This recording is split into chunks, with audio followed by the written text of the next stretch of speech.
Hello guys, good morning. સવાર થઈ ગઈ છે મિત્રો. આજે ઘરે પાણી નહોતું તો હજી તો નાહ્યો નહીં, ધોયો નહીં, બ્રશ નથી કર્યો. ઘણું બધું કામ બાકી છે. કાવ્યાને પણ બ્રશ કરવાનો બાકી છે. કશિશ તે કર્યો બેટા? ઓય તે કર્યો? ઈને નહીં કર્યો. કશિશે પણ બ્રશ કર્યો અને અમે બ્રશ કર્યા ખેતરમાં આવી ગયા છે. ખેતરમાં ચૂલા ઉપર તમે અહીંયા જો બતાવો હું તમને.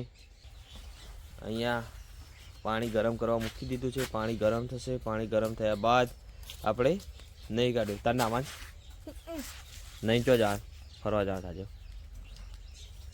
તારા બા બેટા બોલવાનું ફરવા તો તારા બાન છે તો મિત્રો અહીંયા મકઈ વાવી છે. હજી આમાં પોણી પણ વાળવાનું છે. અશોક આવશે, પોણી વાળશે. પાળીઓ ઘણી બધી બોધવાની છે. ટ્રેક્ટરથી એટલી બોધેલી છે. બાકીની પાળીઓ બોધવાની બાકી છે.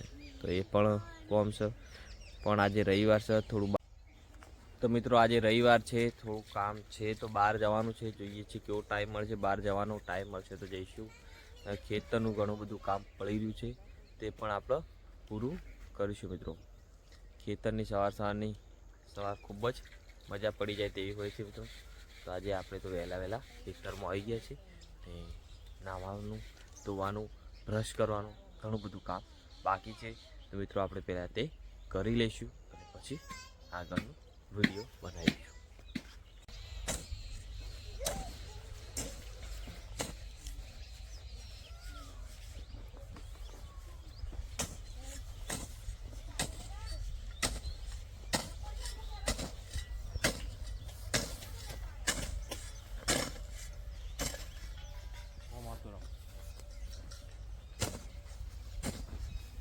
હું એક લીધો. આ કૂદી ગઈ. હો એ એવડી પાય તો કૂદી જ જવાય. અરે પડી કૂદો. પપ્પા વાય પણ ખાલી લેક કરવાની છે. હે કા છોકરા કાઢ દે ને.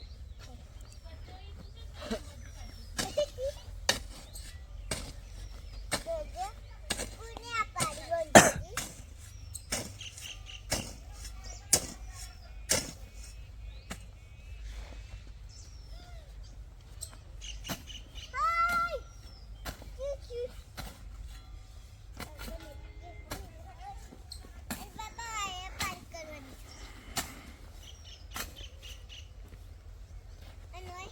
છે એ ના આવે તો કરેલી જ છે.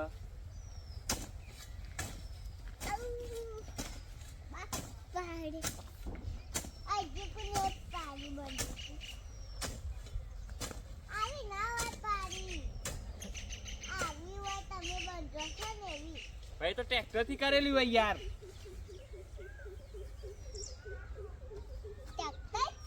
તો તાર ટ્રેક્ટર જ કરી છે તાર.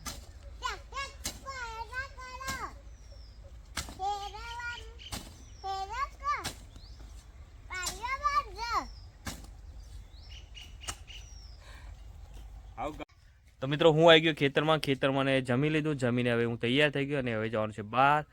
આપણા ખેતરમાં પાણી જે પાણી વાળે છે અહીંયાથી સવારે આપણે પાળીઓ કરી હતી અને હવે સંજયનો વારો આવી ગયો બપોરે પાણી વાળવાનો. જે તમે અહીંયાથી જોઈ શકો છો કે પાણી ખેતરમાં આ રીતના વળે છે. કેનાલનું પાણી આવે છે મિત્રો.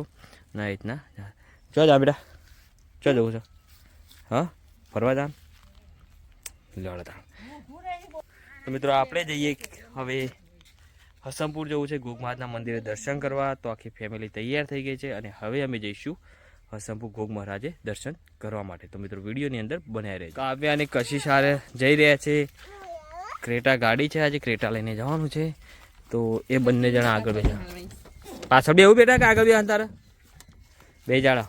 તો કાવ્યા આગળ બેસી જઈ અને હવે કશિશ પણ આગળ બેસી ગયા છે બરાબર. અને મોચો વચ્ચે પડે છે તે આપણે લઈ લઈએ.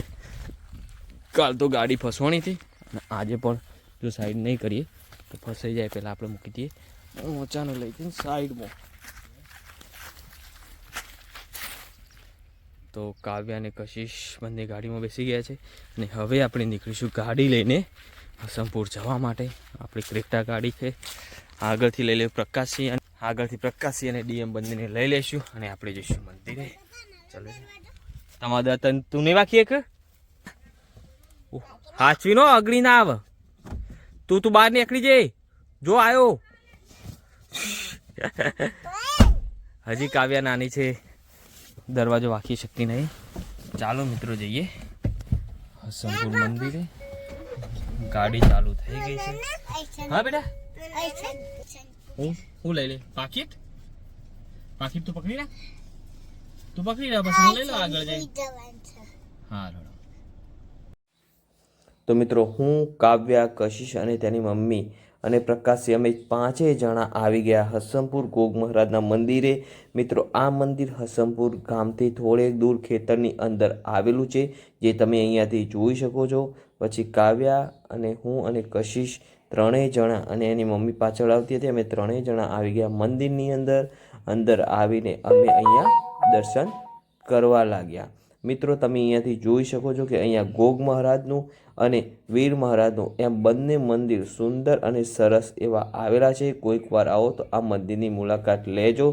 મિત્રો આ છે ગોગ મહારાજનું મંદિર, જે તમે અહીંયાથી જોઈ શકો. મિત્રો દર્શન પણ કરી શકો. સુંદર અને સરસ એવું મંદિર છે અને તેની બાજુમાં જ વીર મહારાજનું પણ સુંદર અને સરસ એવું મંદિર આવેલું છે. તો કાવ્યા સંદરૂપ ખોલીને ઊભી થઈ જાય. કાંઈ જેવું લાગે બેટા? હા કાવ્યા, કશિતા જવું છે બેટા? કેવું લાગે છે? ઉપર કેવું લાગતું તું? શું પવન આવે છે? શું શું જાને ખાટકા પડ્યા ને એવું. કેવો જાને ખાટકા પડ્યા ને એવું. સંદરૂપ એવો અવાજ આવે ખાટકા પડે એવો. એવો વાયરો તો આવે છે. તમે સંભળાતો એ કશિશ તા જવું બેટા? આવું બોલાવું કશિશ ના પાડે છે. કાવ્યા ઉપર મજા આવી બેટા?